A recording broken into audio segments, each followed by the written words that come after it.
international community must assess these developments properly in an unbiased manner. Russia has decisively condemned this escapade of the US and Israel against Iran, the shameless assassination of Ayatollah Ali Khamenei and the supreme leadership of this country. ሩሲያ የኢራኑ ካሜኒ አሳፋሪ ግድያን በውጭ ጉዳይ ሚኒስትሯ በኩል አውግዛለች።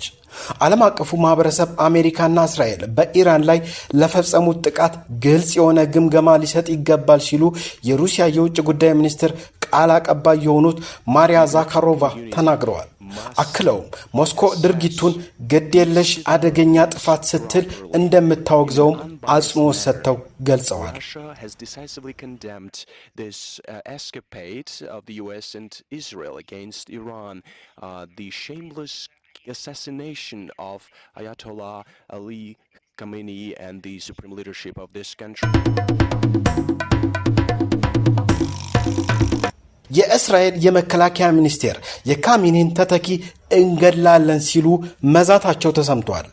የእስራኤል የመከላከያ ሚኒስቴር ኢዝራኤል ካትስ የእስራኤል ጦር በካሜኒ ምትክ የተሾሙትን ማንኛውም የኢራን መሪ ለመግደል እንሰራለንም ብለዋል። ካትስ በሰጡት መግለጫ እስራኤልን ለማጥፋት ዩናይትድ ስቴትስና ነፃውን ዓለምና የቀጠናውን ሀገራት ለማስፈራራትና የኢራንን ሕዝብ ለመጨቆን እቅዱን እንዲቀጥል በኢራን የሽብር መንግስት የተሾመ ማንኛውም መሪ የማያሻማ የመጥፋት ኢላማ ይሆናልም ብለዋል።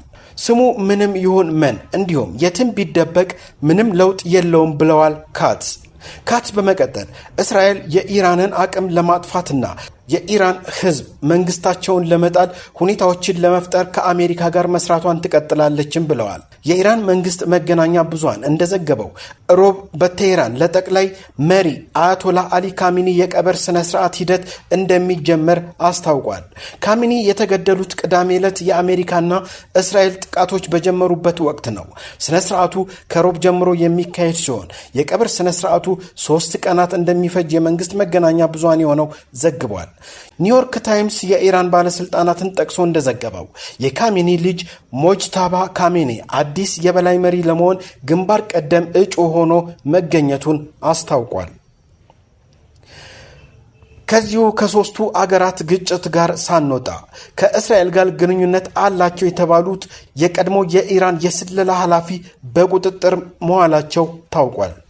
ኢራን የቀድሞውን የእስላማዊ አብዮታዊ ዘብ ኃይል የስለላ ኃላፊ ሁሴን ታኢብን ከእስራኤል የስለላ ተቋም ሞሳድ ጋር ግንኙነት አላቸው በሚል ወንጀል በቁጥጥር ስር መዋላቸውን ዘግቧል። ለከፍተኛው የደህንነት ባለስልጣን መታሰር እንደ ምክንያት የተጠቀሰው በቅርቡ አሜሪካና እስራኤል በኢራን ላይ ጥቃት ከመፈጸማቸው 20 ደቂቃዎች ቀደም ብሎ ሁሴን ታኢብ ከሀገሪቱ ጠቅላይ መሪ አሊ ካሜኒ ጋር የነበራቸው ስብሰባ ታምም ያለው በሚል ምክንያት በድንገት አቋርጠው መውጣታቸው ነው። ይህ ድርጊት ስለ ጥቃቱ አስቀድመው መረጃ እንደነበራቸውና ከጠላቶቻቸው ጋር ሳይተባበሩ እንዳልቀረ ከፍተኛ ጥርጣሬን ፈጥሯል። ሁሴን ታኢብ ለረጅም ዓመታት የኢራን የስለላ መዋቅር ሲመሩ የቆዩ ተጽዕኖ ፈጣሪ ሰው ነበሩ ሲል የዘገበው አይሪሽ ታይምስ እና ኢራን ኢንተርናሽናል ናቸው።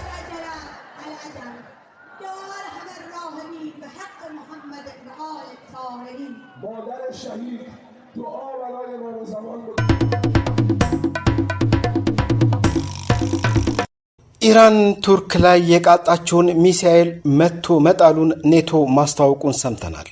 የቱርክ ብሔራዊ የመከላከያ ሚኒስቴር ባወጣው መግለጫ ኔቶ የአባል ሀገራቱን አየር ክልል ሲቆጣጠር አክሽፏልም ብሏል። ኔቶ ሚሳኤሉን መቶ ከመጣሉ በፊት የኢራቅና ሶሪያ አየር ክልልን አቋርጦ እንዳለፈ ተገልጾ ነበር። ኢራን በቱርክ ላይ ጥቃት ስትፈጽም ከጦርነቱ በኋላ ይህ ለመጀመሪያ ጊዜ እንደሆነ ነው የታወቀው። ኢራን ተፈጽሟል ስለተባለው የሚሳኤል ጥቃት የሰጠችው ማብራሪያ የለም ሲል ኖቭኔት ዘግቧል። ኔቶ በመካከለኛው ምስራቅ ጦርነት ገለልተኛ መሆኑን ትላንት አሳውቆ ነበር። ይሁን እንጂ ኢራን የኔቶ አባል የሆነችውን ቱርክን ኢላማ ማድረጓን ተከትሎ የተቃጣውን ጥቃት ማክሸፉን ኔቶ አስታውቋል። ኔቶ በየትኛውም አባል ሀገሩ ላይ የተቃጣ ጥቃት የመከላከል ስልጣን አለው።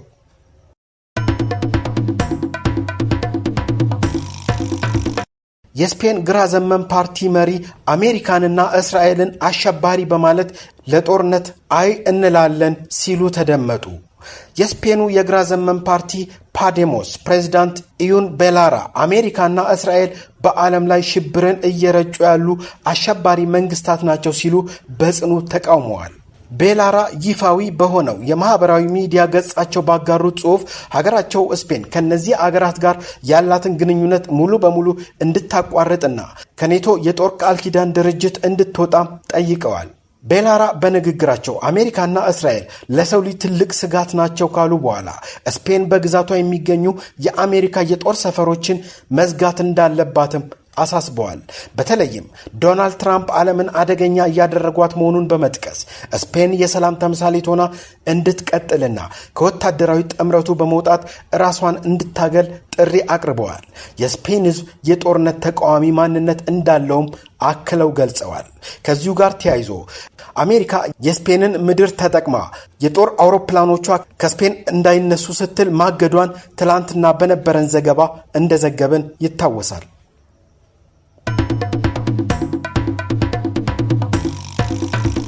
ሩሲያና ቻይና አሜሪካና እስራኤል በኢራን ላይ ያደረሱትን ጥቃት በመቃወም ዲፕሎማሲያዊ ድምፅ ማሰማታቸው ታውቋል። ሩሲያና ቻይና አሜሪካና እስራኤል በኢራን ላይ ያደረሱትን ጥቃት በመንቀፍ ሞስኮ ቴህራን የኒውክሌር ጦር መሳሪያ እየሰራች ስለመሆኗ ምንም አይነት መረጃ አላየውም ስትል ቤጂንግ የጋራ ጥቃቱን በአስቸኳይ እንዲያቆሙ ጠይቃለች።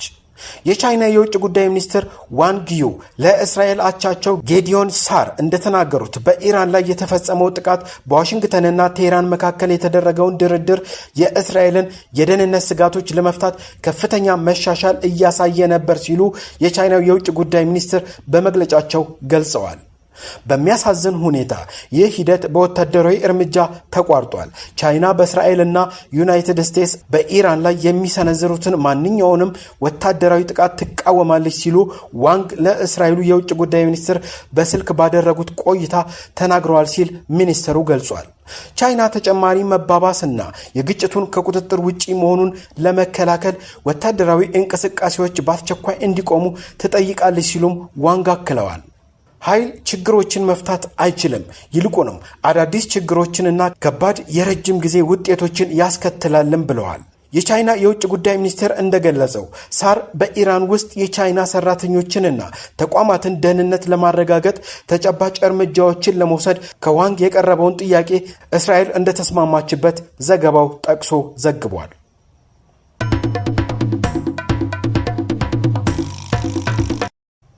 የሆርሙዝ ሰርጥን ኢራን እንደዘጋች ይታወቃል። የዚሁ ሰርጥ መዘጋት ቀውሱ ምን ያህል ነው? እስካሁን ድረስ 3200 መርከቦች እንደታገቱ 112 የነዳጅ ጫኝ መርከቦች እንቅስቃሴ አቁመው መቆማቸው ታውቋል። ወደ አካባቢው የሚመጡ መርከቦች ቁጥርም በ80% እንደቀነሰ ነው ዘገባዎች እያመለከቱ ያሉት። 35% የነዳጅና 20% የጋዝ ንግድ በዚሁ ቀውስ ክፉኛ እንደተመታ ነው መረጃዎች እየጠቆሙ ያሉት። የጭነት መርከቦች አቅጣጫቸውን እየቀየሩ በመሆኑ በዓለም ዙሪያ የሸቀጦች መዘግየትና የዋጋ ጭማሪ ሊከሰት እንደሚችል የመርከብ ጭነት ጫኝ ኩባንያዎች እያስጠነቀቁ ይገኛሉ። ሰላም ለሀገራችን፣ ሰላም ለምድራችን።